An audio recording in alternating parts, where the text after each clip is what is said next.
President Donald Trump just threw President Volodymyr Zelensky right out of the White House and said, don't come back until you act like a regular person and not a petulant little child. Today's events at the White House are historic. People will remember, if you were watching this back and forth, if you were watching this impromptu press conference in the Oval Office at what was supposed to be a meeting where Volodymyr Zelensky was going to sign a historic agreement with President Donald Trump for some rare earth minerals in return for protection from Vladimir Putin, and the beginning of the end of the Ukraine war. It was a simple assignment. Show up at the White House, smile for some pictures, say thank you, sign on the dotted line, and then leave. Volodymyr Zelensky totally muffed it up. And it all started when he was rolling his eyes and shrugging his shoulders at President Donald Trump, and he got called out by none other than Vice President J.D. Vance.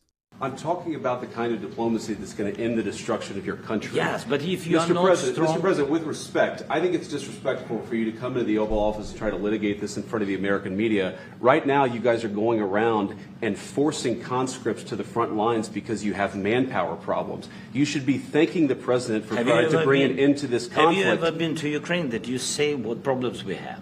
I have been to. Come once. I've actually watched and seen the stories, and I know what happens is you bring them on a propaganda tour, Mr. President. Do you disagree that you've had problems bringing people into your military? We have problems. And do you think that it's respectful to come to the Oval Office of the United States of America and attack the administration that is trying to prevent the destruction of your country? A lot of questions. Let's start from the beginning. Sure. First of all, during the war, everybody has problems, even you, but you have nice ocean and don't feel now, but you will feel it in the future. God bless. You don't know that. God bless. You God bless. You will not have a war. Don't tell us what we're going to feel. Okay, this is where it starts to get. This is where Donald Trump gets involved. He's sitting back, he's relaxed, he's enjoying the show, and then Volodymyr Zelensky says, you're going to feel the impact, which Donald Trump takes as a personal affront because Donald Trump is protecting the citizens of the United States of America. He's not going to feel anything. He's like, you don't know. I got this whole thing under control, buddy. Your job is to come here and not lecture us or tell us how we're going to feel. Your job is to thank us for the $300 billion we've already given you and for the protection we're going to give you once you sign this deal. But now the cameras are on. Now you see your moment. Now you're going to try to be a tough guy and stand up to the President of the United States and the Vice President of the United States. You're going to try to stand up to the person who has single-handedly been funding this war for the last 3 years. That's where Donald Trump starts to get a little heated and put Volodymyr Zelensky into his place. We're trying to solve a problem. Don't tell us what we're going to feel. I'm not telling you. Because you're in no position to dictate that. Remember this. You're in no position to dictate what we're going to feel. We're going to feel very good. You will feel influence. We're going to feel very good and very strong. You will feel influence. You're right now not in a very good position. You've allowed yourself to be in a very bad position, and he happens to be right about it. From the very beginning of the war. You're not in a good position. You don't have the cards right now. With us, you start having cards. Playing cards. But right now, you don't. Yeah, you're playing cards. Mr. President. You're playing cards. Serious. You're gambling with the lives of millions of people. You're gambling with World War III. You're gambling with World War III. Now, keep in mind, the media, the press, they're all just sitting there slack-jawed. There's dozens of people in the room. There's dozens of people, and they're watching this whole thing unfold, and they can't believe their eyes, and the cameras are rolling, and they're watching in disbelief. And Donald Trump knows they're all there, and Volodymyr Zelensky knows they're all there, and J.D. Vance knows they're all there. And Donald Trump says, you know what? We're going to have this out right here, right now. And he's privately thinking to himself, the world needs to see who Volodymyr Zelensky really is, because he's not the iconic war hero that's been splashed up on Vogue magazine. He's not the legendary commander that Nancy Pelosi and the rest of the Democrats have been heralding and funding and bringing into Congress and putting on award shows over and over again. He's not this figure that everybody believes he is. He's a guy who was a comedian, became president, found himself in the middle of a war and begged the United States repeatedly for money, and now is showing up with a potential end to the war, the end to the destruction and the murder and the killing, and he doesn't really seem grateful or at all interested in it.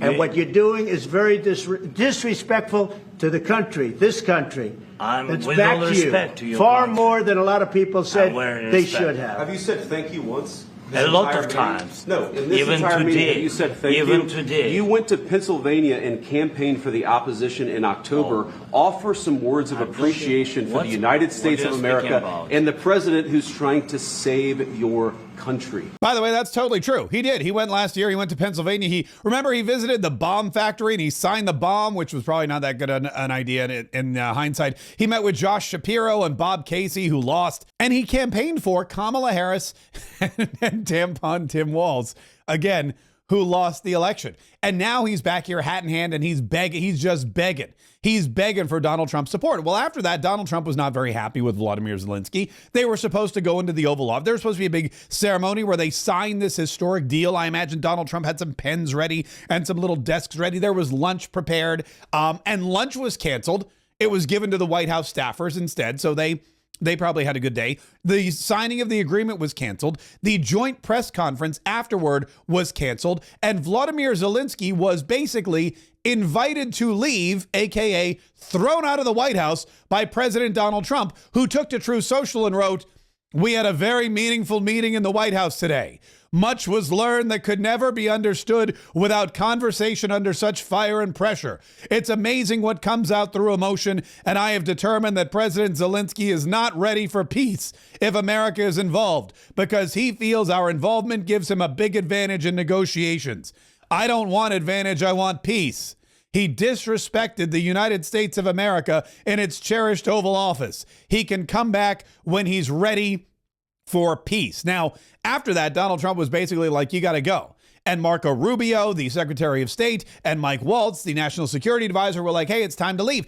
Now, the folks surrounding Vladimir Zelensky, because he had a huge contingent of individuals. He had so many people there with him. And they were all begging to stay. In fact, one of them was the Ukrainian ambassador. Look at this poor woman. I want a ceasefire. You want to talk about... You get a ceasefire faster than an agreement. Ask our people about ceasefire, what they think. You want to talk about the worst job? This woman's having a horrible day. She's the Ukrainian ambassador. She's watching the president of her country demolish any chance he has at a precious minerals deal with President Donald Trump. And she just can't even believe... She can't even believe what she's seeing with her own eyes. But after that, Vladimir Zelensky was like, he basically was tossed out. They wanted to stay. They wanted to try to work it out. But Donald Trump said, no, I'm sorry.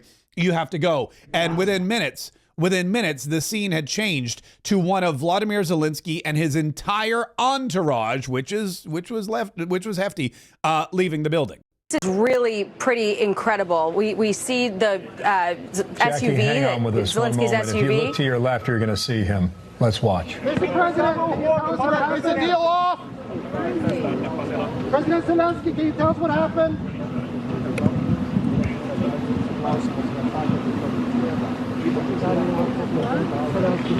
Yeah, and then that was it. That was the end of it. Now Zelensky did not leave the country. He's hanging around. He had a meeting or a dinner or something at the Ukrainian house in D.C. He canceled that, but he's keeping his appointment with Bret Baier on Fox News because God forbid he should give up the chance to appear on a national television show. Vladimir Zelensky gets thrown out of the White House, doesn't go back to meet with President Donald Trump and hammer out this deal or beg for forgiveness or any of that stuff, cancels a meeting at the Ukrainian house, which is his own countrymen, his own people, the people that he supposedly is the president of. He goes, no, I'm not going to see them. But he does, however, go to see Bret Baier. So publicity trumps peace and his people.